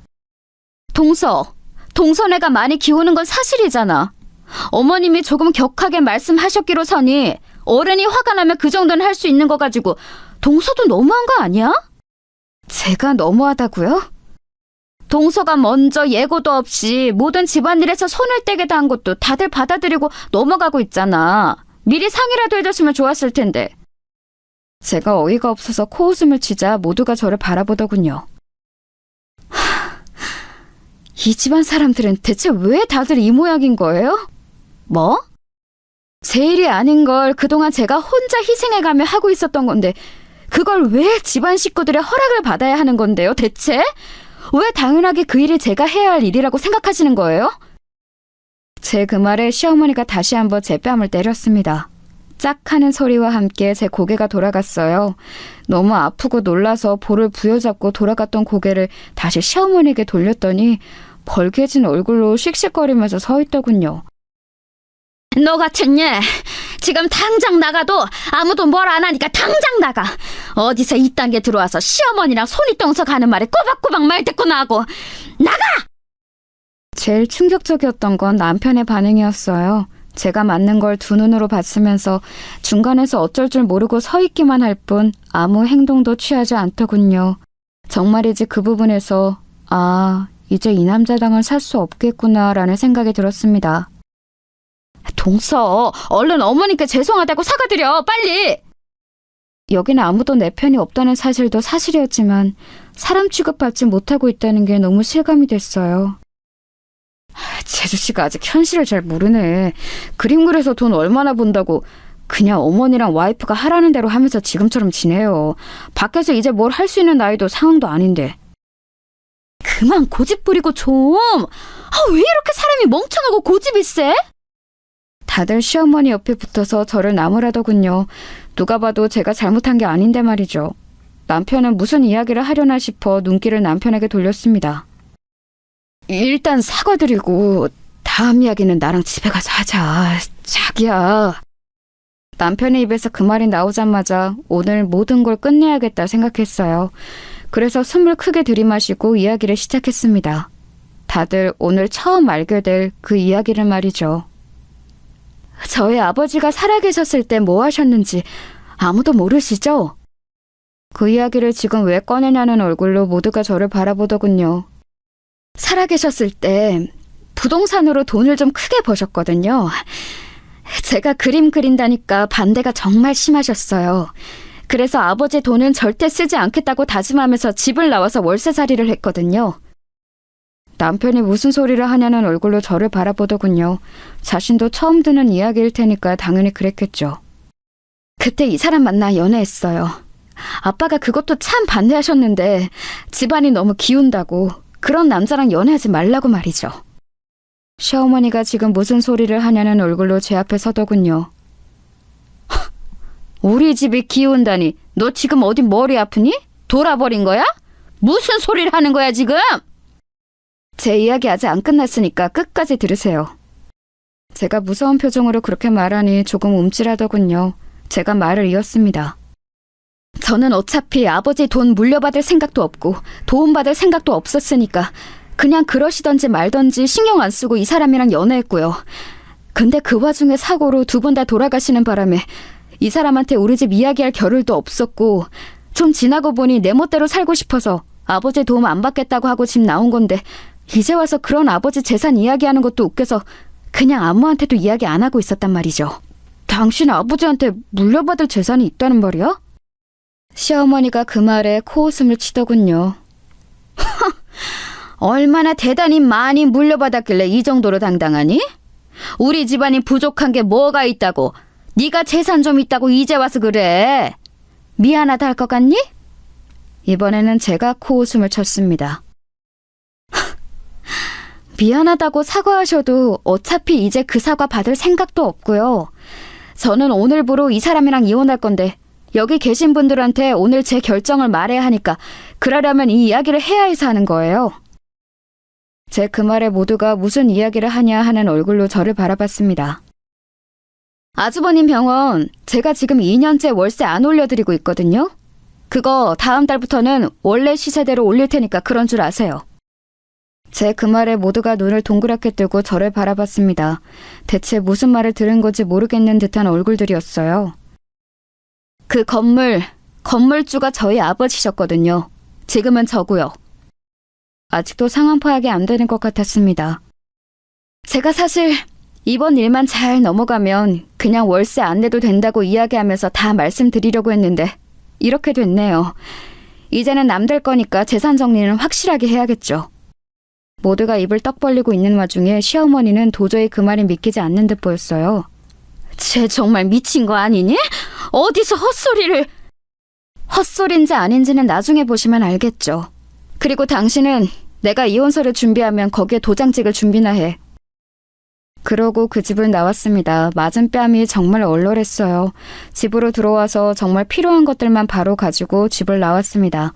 사실 남편이 바로 따라 나올 줄 알았는데 그것마저 제 착각이었더군요. 아마 진짠지 아닌지에 대한 이야기를 거기서 나누고 있었겠죠. 집을 나와 호텔로 갔어요. 남들은 이럴 때 집 나오면 친정에 가서 부모님께 한탄도 하고 편도 들어달라고 하고 그런다던데 저는 그럴 부모님이 계시지 않다는 게 다시 한번 실감이 나더군요. 눈물이 났습니다. 그리고 그동안 제가 얼마나 호구 등신처럼 살아왔는지 생각하면 할수록 알겠더군요. 그들 중엔 저를 가족으로 생각하는 사람은 아무도 없었다는 사실도 다시 한번 깨닫게 되었습니다. 심지어 제 남편까지 말입니다. 얼마나 지났을까 남편에게서 전화가 왔어요. 자기야 들어와. 내가 잘못했어. 내가 네가 잘못했다고 하면 아 그래 다 용서해줄게 하고 집에 곱게 들어가려고 그날내려 피우고 나왔는 줄 아니? 어머님이랑도 잘 이야기했어. 다시는 당신 일 안 시키고 무시도 하지 않으신대. 왜? 내가 돈이 많아서? 그 말이 아니잖아. 그게 어떻게 그 말이 아니야? 바로 직전까지만 해도 나를 그렇게 무시하던 양반이 하루아침에 안 그러겠다고 하는데? 그게 내가 가진 돈 때문이 아니면 뭔데? 그랬더니 남편은 한동안 대답이 없더군요. 그런 말로는 도저히 저를 설득시킬 수 없다는 걸 알았는지 이번에는 다른 방법을 쓰기 시작했습니다. 설사 그렇다고 한들 그건 어머님이고 나랑 당신은 별 문제 없었잖아. 별 문제가 없어? 그건 당신 생각이고 우리가 별 문제가 없긴 뭐가 없어? 어머님 때문 아니면 우리는 잘 지냈잖아. 당신은 방관자야. 뭐? 내가 힘들어하는 거 정말 몰랐어? 몰랐다고 할 수 있어? 몰랐어도 문제지. 같이 사는 부인이 그렇게 힘들어하는데 관심조차 없었다는 말이니까. 근데 그것도 아니잖아. 당신 알았잖아. 알면서도 당신 귀찮아서 싫은 소리 하기 싫어서 지금 이대로가 편해서 나 힘든 건 그냥 모른 척한 거잖아. 아니라고 할 수 있어? 아니, 그게 아니고 나는... 오늘도 내가 어머님한테 뺨 2대나 맞을 때 당신 뭐 했어? 말리기는커녕 어머님 눈치나 봤지? 내가 오늘 거기서 당신한테 오만정이 다 떨어졌어. 뼛속까지 와닿더라. 당신한테도 나는 가족이 아니라는 사실이. 그건 어머님 앞이니까 어쩔 수 없이. 어쩔 수 없는 거 좋아하네. 그냥 시끄러워지는 게 싫었겠지. 살던 대로 살면 되는데 이제 와서 왜 저러나 싶었겠지. 아니야? 제 말에 아무 대답이 없던 남편이 작게 말하더군요. 내가 다 미안하고 잘못했어. 그러니까 한 번만 용서해주라, 어? 아니, 나는 이제 당신이랑 당신 식구들 꼴도 보기 싫어. 그렇게 가진 게 있고 없고를 따져가며 사람 대하는 거 다른 성물 같은 집안에 더 이상 소속되어 있고 싶지도 않고. 그럼 정말 이혼이라도 하겠다는 거야? 그 말에 정말 화가 나더군요. 그럼 여태 제 말을 그냥 하는 소리로 들었다는 거잖아요. 여태 뭐 들었니? 그럼 내가 이혼하겠다는 말도 그냥 홧김에 해본 소리로 들었어? 변호사 통해서 서류 보낼 테니까 도장이나 찍어! 그리고 전화를 끊었습니다. 그리고는 그 후로 걸려오는 모든 전화를 받지 않았어요. 얼마 뒤 변호사님과 상의해 이혼 서류를 보냈습니다. 만약에 합의를 해주지 않으면 소송을 진행할 생각이었어요. 그리고 그동안 시어머니가 저에게 수없이 보내왔던 문자 내용과 여러 정황들은 저에게 상당히 유리한 증거들이라는 이야기도 들을 수 있었습니다. 이혼 서류를 보낸 날 저녁 남편은 장문의 문자를 보내왔어요. 아무리 생각해봐도 우리 사이에는 크게 문제될 게 없었던 것 같아. 나는 당신과 이혼하고 싶은 마음이 없어. 당신이 말했던 것처럼 내가 중간에서 제대로 된 남편 노릇을 하지 못한 건 정말 미안해. 앞으로는 그러지 않고 당신 남편으로서 최선을 다할게. 그러니까 우리 이혼만은 하지 말자. 라고 말이죠. 문자를 읽는 내내 코웃음이 나왔습니다. 그리고 깨달았어요. 아, 나는 이제 이 남자에게 조금의 애정도 남아있지 않구나 하고 말입니다. 곧장 소송을 진행했습니다. 그러는 동안 정말 웃기는 소식 하나를 더 들을 수 있었어요. 혹시 강남에 있는 건물 파실 생각이세요? 아니요. 왜 그러시는데요? 아니, 누가 부동산에 강남 건물에 대해서 물어보고 다니면서 요즘 시세가 어떠냐고 자꾸 묻는 사람이 있다고 해서요. 쎄한 느낌에 알아보니 아니나 다를까 시어머니였습니다. 그 주변 부동산을 다니면서 제가 가진 재산들에 대해 알아보고 다니셨더라고요. 정말 투명하게 속물인 사람이죠. 한마디 할까 싶었지만 그냥 내버려뒀습니다. 그리고 그런 생각도 들었어요. 제가 가진 재산을 다 알게 되면 나중에 더 땅을 치고 후회하겠지라는 생각 말입니다. 이혼 소송장을 접수하고 얼마 지나지 않아서 그 소식이 남편과 시댁 식구들 사이에 다 전달된 모양이었습니다. 그리고 아주버님의 병원 월세를 올린다는 소식도 말입니다. 시어머니께서 전화가 왔거든요. 좀 만나줄 수 있겠니? 말투부터 다른 사람이었습니다. 그 전에 저를 대하던 모습과는 완전히 360도 다른 사람의 모습이었어요. 사실 그 자리에 나가지 않을까 하는 생각도 들었지만 궁금하긴 하더군요. 시어머니가 어떤 모습으로 저를 대할지 말입니다. 그렇게 좋아하는 돈으로만 보면 제가 형님보다 수십 번은 더 많았거든요. 아, 나왔니? 일찍 오셨네요. 약속 시간보다 10분이나 먼저 나가는데도 시어머니는 이미 와 있었습니다. 그리고 처음 보는 웃음을 지으며 저를 맞아주더군요. 정말 저에게 그런 웃음을 짓는 건 생전 처음 보는 일이었습니다. 좀 서둘러 나왔다. 일단 앉으렴. 속이 빤히 보이는 그 행동에 속으로 웃으며 자리에 앉았습니다. 네가 그러고 나가고 나서 내가 곰곰이 생각을 해봤다. 내가 정말 많이 잘못하면서 살았더구나. 네 말처럼 네가 하는 것들은 너무 당연하게 생각했어. 세상엔 당연한 건 없는데 말이야. 이제라도 아셔서 다행이네요. 그래. 네 말처럼 그 일은 네 일이 아닌데 그동안 우리가 너한테 너무 많은 걸 요구하면서 편하게 지내왔다는 생각이 들더구나. 그래서 나도 나고 큰애도 그렇고 정말 많이 반성하고 있다. 정말 하나도 믿기지 않는 말들 뿐이었지만 어차피 이제는 저랑 상관없는 사람들이라는 생각에 가만히 듣고만 있었습니다. 그랬더니 시어머니는 제 그 반응이 긍정적인 신호라고 받아들이신 것 같더라고요. 대뜸 제 손을 잡으셨습니다. 처음 있는 일이라 소름이 돋을 뻔했어요. 그 화난 마음 충분히 이해한다. 우리가 너 마음 풀릴 때까지 정말 최선을 다해서 사과하고 반성할 테니까 용서하거라. 제 손을 잡고 있는 시어머니의 손을 빤히 바라보다가 힘을 줘 빼냈어요. 제 그 반응에 놀란 듯 움찔하는 시어머니가 느껴졌습니다. 네, 반성하셨다니 너무 다행이고 앞으로는 그러지 말고 잘하세요. 그래, 네가 용서해준다니 너무 저 말고 새로 들이실 며느리한테요. 제가 용서한 줄 알고 반색하던 시어머니가 뒤에 이어지는 말에 멍한 얼굴이 되더군요. 그 얼굴을 보고 비웃음이 나왔습니다. 제가 무슨 진짜 등신도 아니고 재산 있다는 사실 하나에 이렇게 태도가 바뀌는 사람을 어떻게 믿어요. 그리고 설사 정말로 반성을 하시고 잘못했다 생각한다 하더라도 저는 그 집안에 오만정이 다 떨어져 다시 들어가고 싶지도 않아요. 그냥 살 거였으면 그렇게 나오지도 않았어요. 제 말이 한마디 한마디 이어질 때마다 시어머니 안색이 좋지 않아지는 게 보이더군요. 성격이 워낙 지랄맞은 양반이라 억지로 참고 있는 게 보였습니다. 성질 같아서는 당장이라도 제 뺨을 올려치고 싶었을 거예요. 어머님, 부동산 여기저기 다니시면서 제 재산 알아보고 다니는 거 제가 모를 줄 아셨어요? 아니, 그건 어떻게? 제 말에 당황한 기색이 역력하더군요. 그 동네가 소문이 얼마나 빠른데 어머님이 그러고 다니시면 당연히 이야기가 나오죠. 그 건물주가 가진 부동산이 얼만지 그렇게 물어보고 다니셨다면서요? 아니, 그건 나도 궁금해서 그냥. 왜요? 제가 가진 재산이 엄청나 보이니까 이제 와서 아차 싶으세요? 아깝다 싶으세요? 큰며느리 재산은 재산도 아닌데, 그쵸? 제 그 말에 놀란 듯 저를 가만 보더니 다시 한번 애써 웃더군요. 그건 그냥 어쩌다 물어본 거고, 너한테 잘못했다고 하는 건 진심이다. 믿어다오. 어머님 같으면 믿으시겠어요? 어머님 말씀처럼 이미 가지신 것도 많고 제가 얼마를 가졌던 부족함이 없는 집이라 아쉬울 것도 없으시니까 그냥 새 며느리 보셔서 여태 하셨던 거대로 하시면서 사세요. 아니면 저보다 더 돈이 많은 부자 며느리 얻으시던가요. 물론 그건 불가능하겠지만.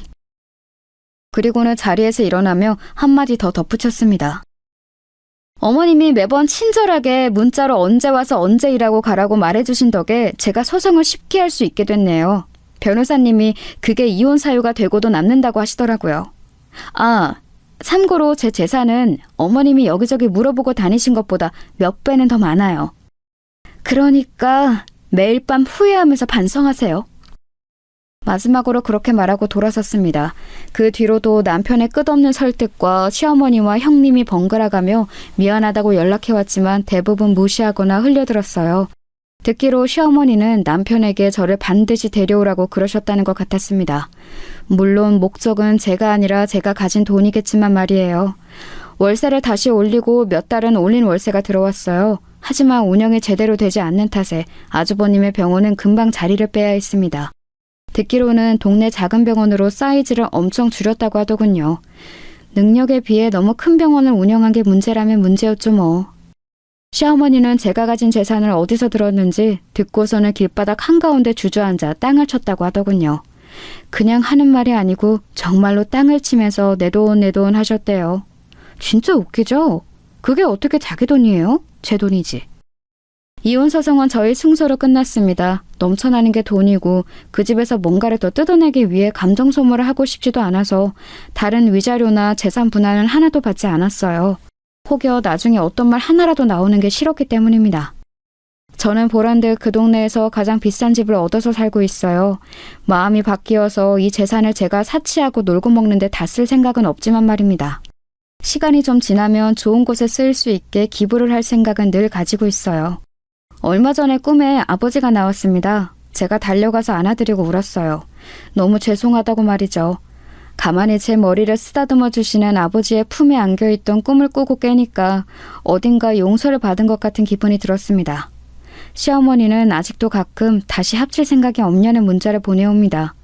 도저히 제가 가진 돈이 포기가 안 되는 모양이에요. 소용없는데 말이죠. 저는 제가 하고 싶었던 일을 하며 혼자 씩씩하게 살아가 보려고요.